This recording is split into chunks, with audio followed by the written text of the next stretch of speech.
namang isinelebrate ng Agoncillo family ang ika-14th birthday ng kanilang nag-iisang anak na si Kuya Lucho. Makikita nga sa latest video clip sa fanpage ni Judy Ann Santos ang ibinahagi nilang video na masaya nilang kinakantahan ng happy birthday itong si Lucho. Ito nga ang ika-14th birthday ni Kuya Lucho. Masaya nga siyang kinakantahan ng happy birthday ni na Mami Juday, Daddy Ryan at ng kanyang dalawang kapatid si Ate Johan at Luna. Nandito rin ang isa sa mga kaanak ng kaanak ni Judy Ann Santos na batang lalaki.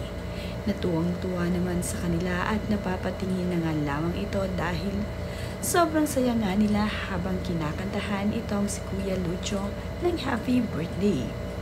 Maski nga itong si Kuya Lucho ay masayang masaya na siya ay kinakantahan.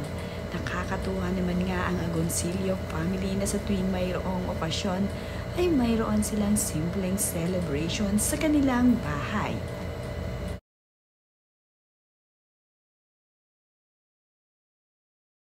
Mayroon din namang napaka-sweet na mensahe itong si Judy Ann Santos para sa kanyang anak na nagdiriwang ng ika-14th birthday.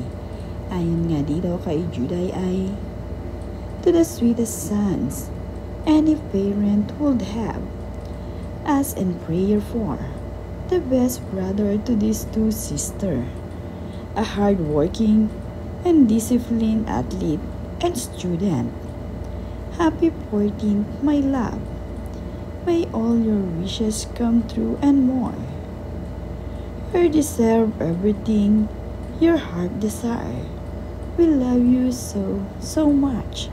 Caption nga ni Judy Ann Santos sa kanyang ibinahaging mga larawan ng kanyang anak na si Lucho.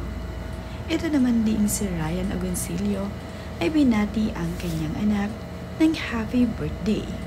Ayon nga dito kay Ryan Agoncillo ay, "Happy birthday to this handsome boy, Lucho."